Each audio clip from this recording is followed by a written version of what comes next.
Good morning everyone, कैसे हैं आप लोग। तो आज हम लोग जो है MIC MDC third unit first psychology में सेमेस्टर थर्ड का जो है सिलेबस से विकास के विभिन्न सिद्धांतों का वर्णन जो टॉपिक है इस पे चर्चा करने जा रहे हैं। मैं प्रोफेसर डॉक्टर के Thakur, KBS science college Uchchaith Benipatti Madhubani से। टॉपिक का नाम है विकास के विभिन्न सिद्धांतों का वर्णन।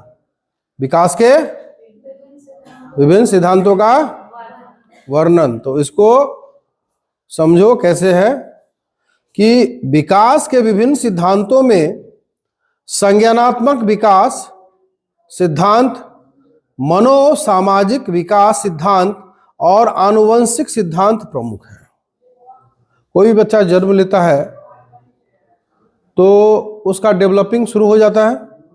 पहले रोना सीखता है कि नहीं, फिर चिल्लाना सीखता है, गुस्सा करना सीखता है, यम यम मम मम कुछ कुछ बोलना शुरू कर देता है।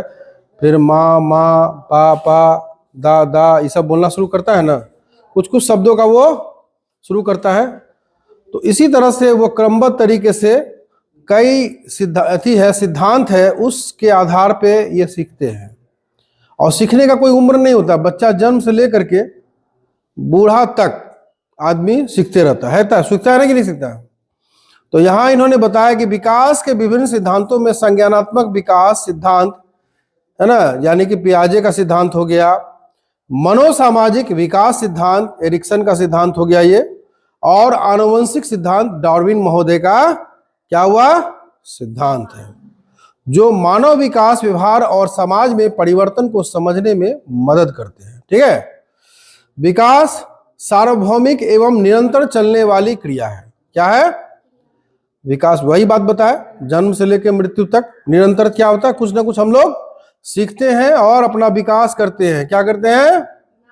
कभी साइकिल चलाना सीखे थे ना, स्कूटी चलाना भी सीखे होंगे कुछ लोग, बोलना सीखे होंगे, गुस्सा करना सीखे होंगे, है ना। मम्मी बड़ी खुश हो गई हो कि अरे मेरी बेटी अब गुस्सा करना सीख गई है ना, माँ माँ बोलना सीख गई है ना। तो विकास का जो क्रम है ना वो पूरा लाइफ टाइम कंटिन्यू, वो निरंतर चलने वाली प्रक्रिया है ना। लेकिन प्रत्येक प्राणी का विकास निश्चित नियमों के आधार पर ही होता है। लेकिन प्रत्येक प्राणी का विकास निश्चित नियमों के आधार पर ही होता है। इन नियमों के आधार पर अनेक शारीरिक एवं मानसिक क्रियाएं विकसित होती रहती है, जो इस प्रकार से है। ठीक है। जैसे कि विकास में परिवर्तन होता है। क्या होता है? विकास में परिवर्तन होता है। पहला नियम यह है कि इसमें गुणात्मक परिवर्तन तथा परिणात्मक परिवर्तन दोनों ही होते हैं। क्या होते हैं? गुणात्मक परिवर्तन और परिणात्मक परिवर्तन दोनों ही होते हैं। जैसे जैसे शिशुओं की उम्र बढ़ती जाती है, जैसे जैसे शिशुओं की उम्र बढ़ती जाती है, उनके सीखने की क्षमता में परिवर्तन, सांवेगिक नियंत्रण में परिवर्तन, किसी विशेष भाषा को सीखने की क्षमता में परिवर्तन आदि होते हैं। और ये सभी गुणात्मक परिवर्तन के क्या है? उदाहरण हैं।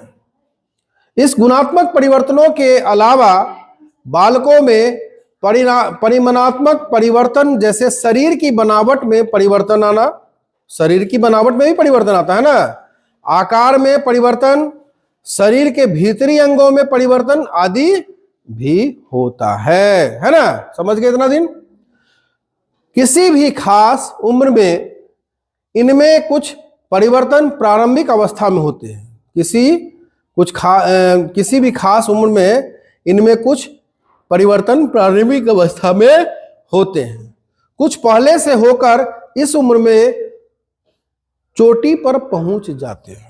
क्या होते हैं? कुछ पहले से होकर इस उम्र में चोटी पहुंच जाते हैं। देखते हो किसी किसी बच्चा को रामायण पूरा रटा जाता है, अब कोई बच्चा कितना कम ही उम्र में PhD भी कर लेता है, ग्रेजुएशन पास कर लेता है ना, बहुत कम उम्र में, इतना उसका IQ लेवल बहुत हाई होता है ना। तो चोटी तक पहुंच जाते हैं। और कुछ परिवर्तन अपने पतन की अवस्था में भी होते हैं। इन सभी तरह के परिवर्तनों का मुख्य उद्देश्य बालकों के भीतर छिपी आनुवंशिक अंतः शक्ति की अभिव्यक्ति तथा प्राप्ति से होता है ना। दूसरे शब्दों में इन परिवर्तनों का उद्देश्य बालकों का मानसिक रूप से एवं शारीरिक रूप से उसे सबसे उत्तम व्यक्ति बनाना होता है ना। जब बच्चा जन्म लेता है तो माता पिता क्या करते हैं कि अच्छा से ट्यूशन लगा देते हैं, भाई पढ़े लिखे पैरों पे खड़ा हो जाए और बुढ़ापा का सहारा बने, है ना। बहुत सारी आकांक्षाएं होती है, इच्छाएं होती है कि नहीं होती है। बच्चे जन्म लेते हैं, बेटी से ही बहुत सारी इच्छाएं होती है, वो भी मेरा नाम रोशन करे। दूसरा पॉइंट है प्रारंभिक विकास परिवर्तन। क्या है? विकास प्रारंभिक विकास परवर्ती विकास से अधिक महत्वपूर्ण होता है। क्या होता है? प्रारंभिक विकास परवर्ती विकास से अधिक महत्वपूर्ण होता है। मनोवैज्ञानिकों ने प्रारंभिक विकास को परवर्ती विकास की तुलना में दो कारणों से महत्वपूर्ण बताया है। पहला कारण तो यह बताया है कि प्रारंभिक अवस्था में बताई गई बातों को बालक जल्द ही एक आदत के रूप में दे देते हैं, और दूसरा कारण यह है कि यह अवस्था होती है जहां बालक को मार्ग निर्देशन की जरूरत भी पड़ती है, और यदि उसे सही रास्ते पर ले जाया जाता है तो फिर पूरे जीवन काल में वह एक समायोजित व्यक्ति के रूप में बना रहता है। तीसरा पॉइंट है विकास परिपक्वता तथा सीखने की उपज होता है। विकास परिपक्वता तथा सीखने की उपज होता है। मनोवैज्ञानिकों ने यह दिखा दिया है कि पूर्व प्रसव काल में परिपक्वता का महत्व प्रशिक्षण या सीखना से अधिक होता है ना। परंतु जन्म के बाद बालकों के संपूर्ण विकास में परिपक्वता तथा प्रशिक्षण दोनों की भूमिका प्रधान होती है। कोई चीज आप सीखते हैं तो प्रशिक्षण के द्वारा भी आप खुद से भी पढ़ लेते हैं और सर भी पढ़ा देते हैं, है ना। कहीं गाइडलाइन की भी आवश्यकता हो जाती है तो यहाँ प्रशिक्षण दोनों की भूमिका प्रधान होती है। सच्चाई यह है कि बालक में विकास सही अर्थ में परिपक्वता तथा प्रशिक्षण दोनों की अंतःक्रिया पर निर्भर करता है ना। दोनों की अंतःक्रिया पर क्या होता है? निर्भर करता है। कुछ पढ़ भी ले रहा है और प्रशिक्षण भी ले रहा है। अब जैसे गाड़ी सीखने जाते हैं या साइकिल सीखने जाते हैं तो कोई अपने चलाते रहते सीख जाता है और कोई ट्रेनर के द्वारा भी सीख लेता है कि नहीं। परिपक्वता का संबंध चूंकि आनुवंशिक अंतः शक्तियों से होता है, अतः बालकों के विकास में यह एक चारदीवारी बन जाता है जिसे भीतरी उन अंतः शक्तियों का विकास उचित वातावरण मिलने से हो पाता है। यही कारण है कि अधिकतर विकासात्मक मनोवैज्ञानिकों ने यह मत अभिव्यक्त किया है कि पूर्ण विकास के लिए बालकों की आनुवंशिक अंतः शक्तियों को उचित वातावरण प्रदान कर ठीक समय पर उत्तेजित करना आवश्यक है। चौथा पॉइंट है कि विकासात्मक पैटर्न का एक निश्चित प्रतिरूप। विकासात्मक पैटर्न का एक निश्चित प्रतिरूप। प्रयोगात्मक अध्ययनों के आधार पर यह दिखाया गया है कि पूर्व प्रसूति काल तथा जन्म के बाद के बच्चों में बच्चों का शारीरिक विकास तथा मानसिक विकास दो प्रकार के नियमों से निर्देशित होता है। क्या होता है? दो प्रकार के नियमों से निर्देशित होता है। मस्तिष्कोद्मुखी नियम। क्या है? मस्तिष्कोद्मुखी नियम, है ना, तथा निकट दूर नियम। इन दोनों नियमों को एक साथ मिलाकर विकासात्मक दिशा का नियम कहा जाता है। मस्तिष्कोद्मुखी नियम में शारीरिक विकास सिर से पैर की दिशा में होता है। सिर से क्या होता है? पैर की दिशा में होता है। दूसरे शब्दों में इस नियम के अनुसार सिर की बनावट और कार्य में पहले विकास होता है, फिर धड़कन की बनावट और कार्य में अंत में पैर की बनावट तथा कार्य में होता है। पहले क्या होता है? शरीर डेवलप होता है गर्भ में, है ना, फिर धड़ होता है, फिर पैर होता है। ठीक है, इस तरह से गर्भ में, गर्भावस्था में बच्चा का डेवलपिंग होता है। मस्तिष्कोद्मुखी विकास के परिणाम स्वरूप प्रायः यह देखा गया है कि विकास के क्रम में शिशु पहले सिर उठाता है। क्या होता है? सिर उठाता है। इसके बाद वह बैठना प्रारंभ करता है। सबसे पहले जन्म लेता है तो बच्चा सिर उठाना शुरू करता है, उसके बाद फिर बैठना प्रारंभ कर देता है। ठीक है। दूसरा नियम है के अनुसार कि बालकों में शारीरिक विकास का शरीर के उसके छोर की ओर होता है। इस नियम के अनुसार पहले पेट या छाती के क्षेत्र में विकास होगा, फिर बांह में और अंत में उंगलियों में। विकासात्मक मनोविज्ञान को विकास के इस नियम से दो लाभ होते हैं। क्या होते हैं? दो लाभ होते हैं।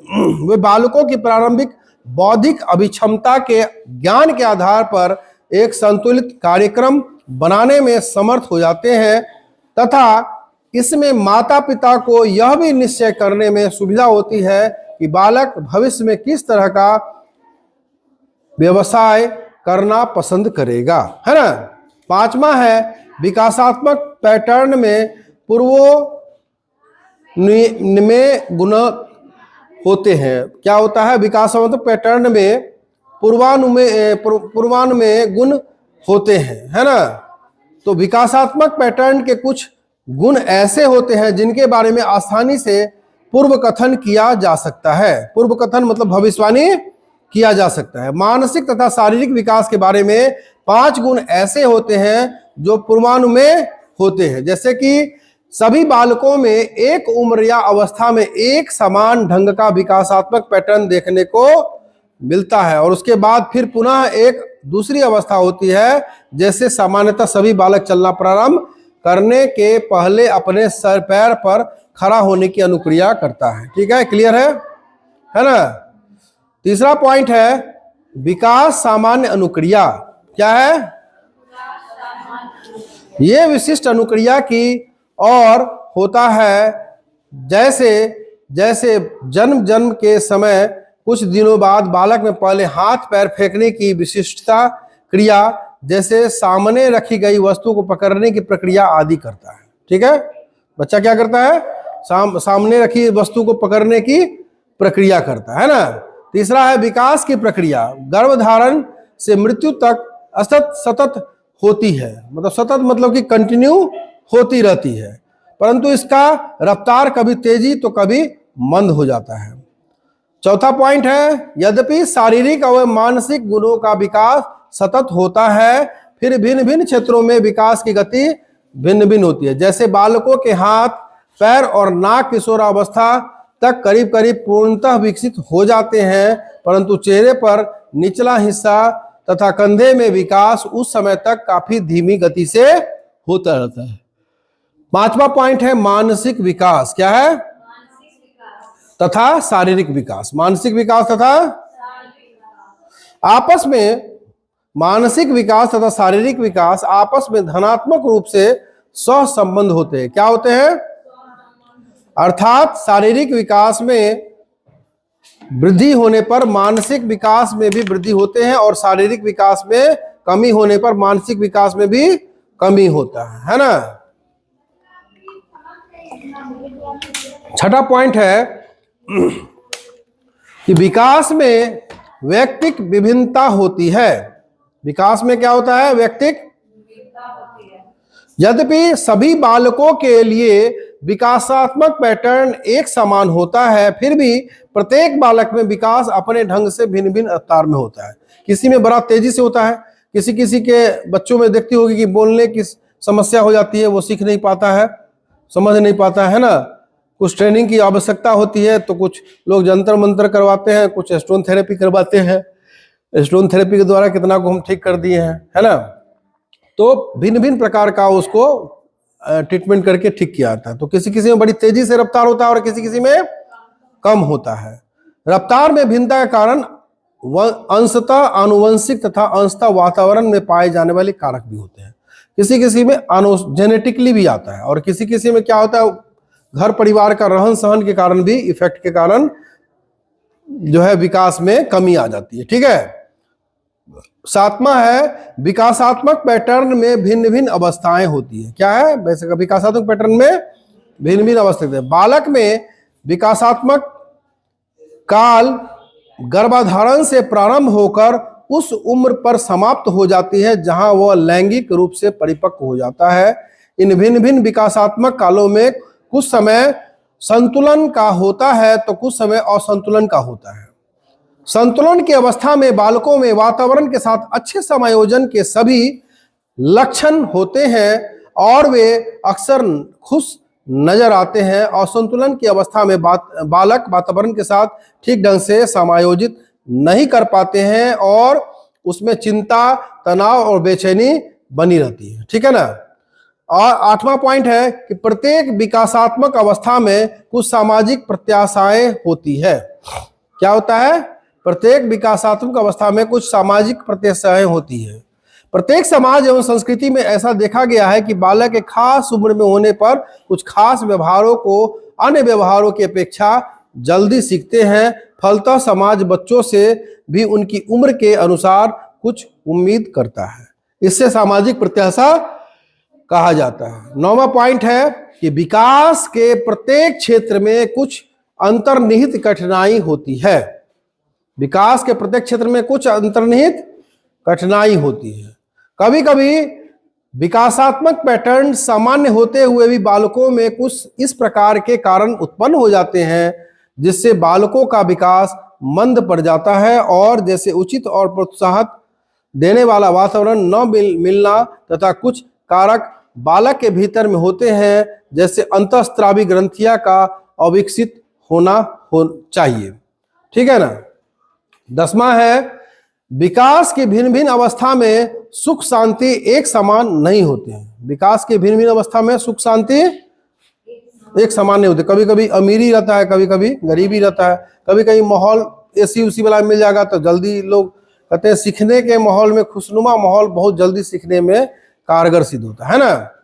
तो यहां देखा गया है कि बचपनावस्था जो करीब जन्म के 2 सप्ताह से 2 साल तक होती थी उसमें अधिक सुख शांति का समय होता है इस टाइम में, है ना। बच्चा को टेंशन रहता है, खेलना कूदना हर चीज, कोई तरह काम नहीं। कहते हैं कि बच्चा को बड़ा जल्दी याद हो जाता है ना। याद होता है कि कोई बात, इसलिए कि उसको कोई टेंशन रहता है। लेकिन शादीशुदा आदमी को दे दो कुछ याद करेगी तो सब्जियों लाने जाएगा तो 2 सब्जी भूल जाएगा लाना। क्यों? उसका इतना दिमाग में चलता रहता है वायरस, बीवी का वायरस, बेटा बेटी का वायरस, पढ़ाना है, लिखाना है, दुनियादारी, जॉब का चक्कर, बिजनेस का चक्कर। लेकिन बच्चा को एकदम बिंदास रहता है, उसको कुछ दो तुरंत रट आ जाएगा उसको, है ना। तो क्या होता है, विकास की भिन्न भिन्न अवस्थाओं में सुख शांति एक समान नहीं होते हैं। बचपनावस्था जो करीब जन्म के समय 2 सप्ताह से 2 साल तक होती है सबसे अधिक सुख शांति का समय होता है। बाल्यावस्था की अवधि जो 6 साल से प्रारंभ होकर 12 साल तक की होती है। बाल्यावस्था का क्या होता है अवधि? 6 से 12 साल तक की होती है। बालक तुलनात्मक रूप से अधिक खुश नजर आते हैं। प्रौढ़ावस्था का काल सबसे अशांत और अप्रिय होता है। जैसे ही प्रौढ़ावस्था होता है तब पढ़ाई का लेवल बढ़ जाता है माथा पे कि भाई मैट्रिक करना है, इंटर करना है, ग्रेजुएशन करना है, बढ़िया नौकरी मिलेगा तब छोकरी मिलेगा, है। लड़की अगर पढ़ लिख के नौकरी प्राप्त कर लेगी तब बढ़िया बर मिलेगा, है, होता है ना। तो यहाँ जो पीरियड है 6 से 12 साल तक की अवस्था होती है, इसमें क्या होता है, तुलनात्मक रूप से अधिक खुश नजर आते हैं। प्रौढ़ावस्था का काल सबसे अशांत और अप्रिय होते हैं क्योंकि इसमें तरह तरह की नई नई जवाबदेही व्यक्ति के कंधों पर क्या होती है, आ जाती है ना। और इस प्रकार से हम स्पष्ट देखते हैं कि बालकों में होने वाले शारीरिक और मानसिक विकास के कुछ नियम हैं जिनके आधार पर उन्हें आसानी से समझा जा सकता है। तो समझने में कोई दिक्कत हुआ बुआ तुम लोगों को? क्वेश्चन अगर आएगा, मान के चलो कि विकास के विभिन्न सिद्धांत का वर्णन करें तो पॉइंट सब रट लोगी या पॉइंट को डीलिंग कर दोगी। और डीलिंग कैसे करोगी? हंसा खेला के पढ़ा दिया ना, बढ़िया से समझ में आ गया ना, है।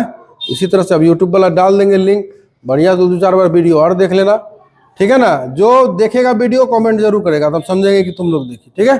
चले रखें, अब क्लास बंद करें, चलो धन्यवाद।